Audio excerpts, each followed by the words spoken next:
Most people don't know what's holding them back, but you do because you listen to me, Sam, your self-care guru and journal junkie. Welcome to Journal Entries, your safe place where you can tune in weekly to get tips, tricks, and journal prompts to uncover your feelings, gain clarity, and make your move. Hello, hello. Welcome to this week's journal entry.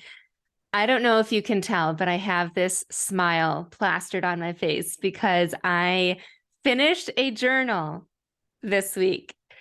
I finished one. I used to start journals all the time. I had so many because I thought starting a new one would inspire me, but it never inspired me to keep going and to keep writing in them.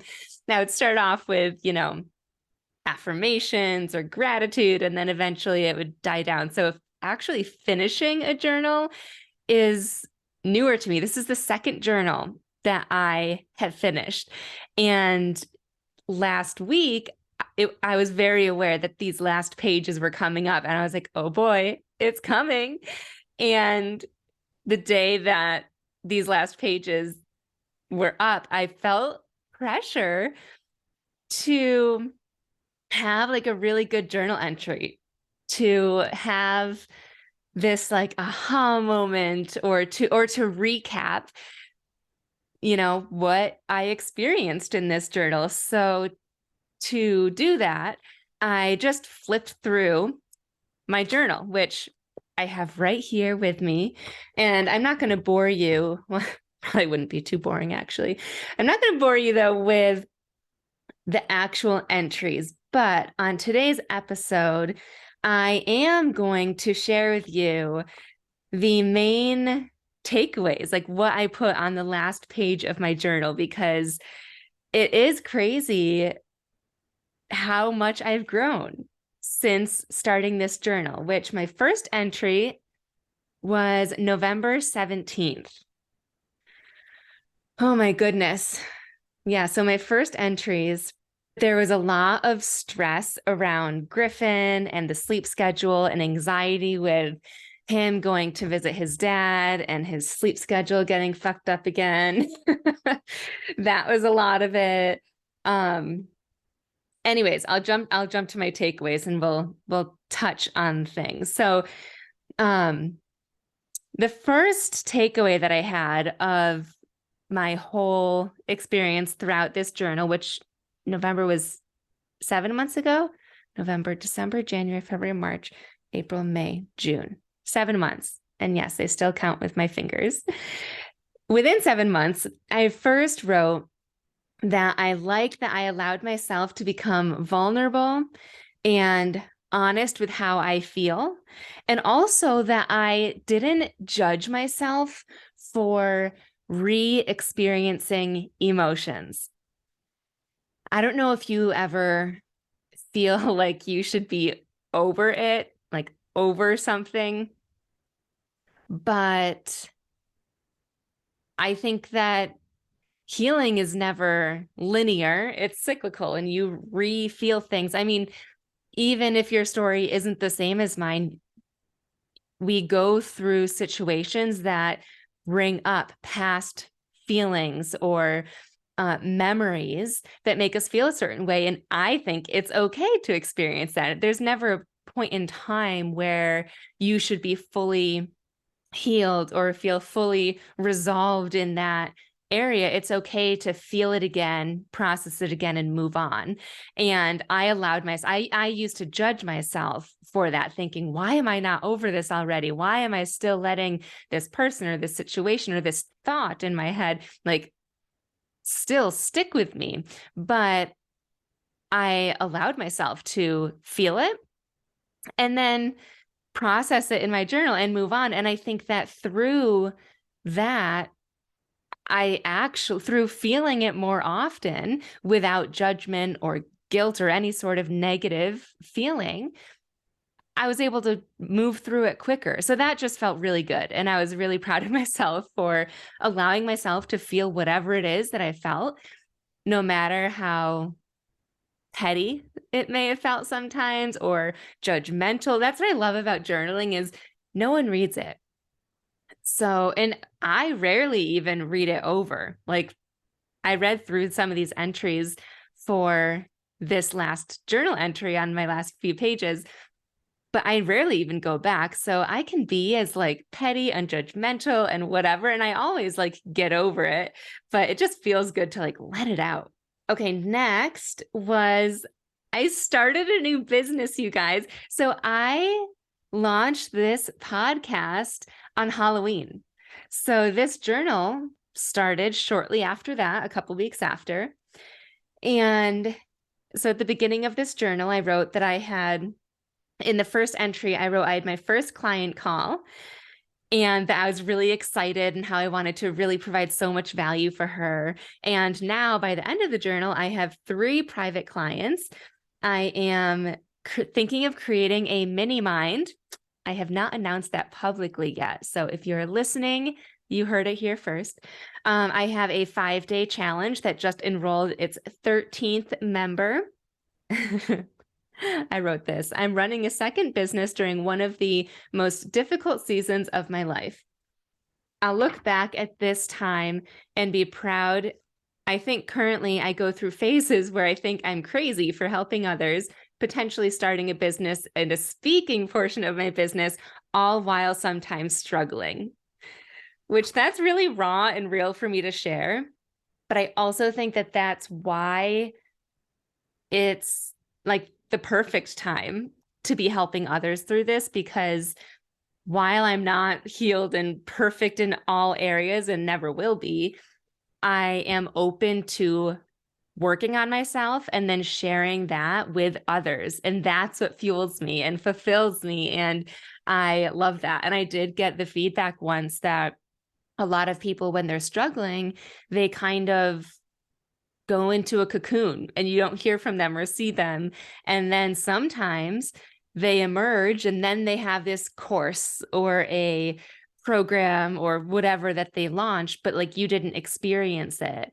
And from the beginning, I have shared my journaling and I've shared with you, my struggles and divorce and all of that. So while it sometimes seems like a little too vulnerable, like maybe I shouldn't be sharing this, I do think that hopefully, I guess it's my hope that it is inspiring that I'm also going through things at the same time. Another point that I made on my last journal entry, or in my last journal entry, I had to address my ex just because he did pop up in multiple entries. And I wrote, my ex, so much growth. I'm sure there will be things that quote unquote throw me in the future, but I was so invested in his actions. I'll continue to process how I feel about things that he does or says, but I move through them so much quicker now. I don't feel connected to or responsible for his life in any way. It feels freeing. I am free. Oh, I like get the chills reading that. And now I'm tearing up. I struggle, I should say struggled, with people pleasing. And I think I went through that with a lot of people in my life, but it was just easiest to focus all of that energy on one person. And that was my ex. And so reading that and truly feeling that, like, I have felt like I've gained strength throughout, like, it's been almost 2 years since he's left. I was thinking of another story in my head that I'll share with you after this, but it's been almost 2 years since he's left. And I've gained strength this whole time, but like just writing that, I really was like, oh, like finally, I like am my own person. And I used to feel bad still for saying certain things if I was standing up for myself and whatnot. And even reading past journal entries, I remember, I don't know if I can find one super fast. Let's see. Oh yeah. So like one of these entries, I saw that my ex untagged all of the photos that I tagged him in on Instagram.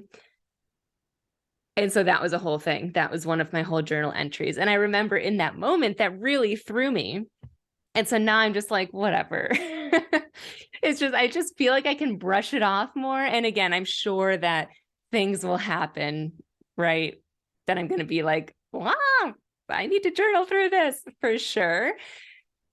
But I just feel like in such a good like space emotionally with who I am, what I want, um, what I can control in this dynamic that I have with Griffin and his dad. And it just feels really good. So there's that. And the story that popped into my head was I'm looking at the calendar, which at the time of this recording, it is June. And June of 2 years ago was when my ex and I went to visit his family in Delaware. And I remember it kind of being like my last straw moment. He didn't know this, but in my mind, it was my last straw moment where I was just like grasping onto anything of like, please convince me that I should stay, that like, that you will make this worth it and like listen to me and make me feel heard and understood and like stop being so selfish and all of these things. And on the way home, well, actually, the night before we left, I broke down into tears silently. He did not know that. I don't think, yeah, no, he didn't know that I was crying. It was like as we were going to bed, because I think that I knew at that time that like I didn't know that it wasn't going to work. And on the way home, so awkward. But I said, so one of the things that was kept coming up in our relationship was he did not want to live by a lake. He wanted to live by the ocean. And so I said, would you ever consider like splitting up and you go live by the ocean and I stay here? Since I'm clearly happy here and you don't want to be here. And he got super pissed, but that was like my last idea of like, how can this work? But yeah, and I didn't tell him that I was leaving until like a month later, but still. Anyways, I digress. The last note that I have was I thought that maybe I'd quote unquote fall in love within these pages, which I didn't do, but I got clear on the type of person that I want to be with and was able to test out speaking up for myself. And by that, I meant that I had a lot of I shouldn't say a lot of journal entries, but a few journal entries about guys that I went out on dates with.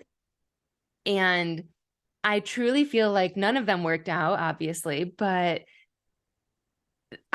from every single guy, I took a note of like, okay, I like this about them. This is something that I want in a future partner, but I didn't enjoy this about them. And with a couple of them, I was able to speak up for myself, which I don't know, had some of the conversations that I had with these people, it's like, I just don't, it's a little too soon to be having a conversation like this. Anyways, but I did it. I did it and I stood up for myself. And so that felt really good. And I remember texting my friend Ashley being like, I don't know what to say in this situation. And she was like, you could like not say anything and just ghost, because that's what a lot of people do, or use this as an opportunity to practice and to like speak up. And I was like, okay, like what's the worst that's going to happen? So I did. And that was really big for me because ghosting is so much easier and feels so good sometimes. But speaking up and, saying what was actually on my mind and backing it up was really, really cool. A good experience. So that was the recap of my 7-month journaling experience.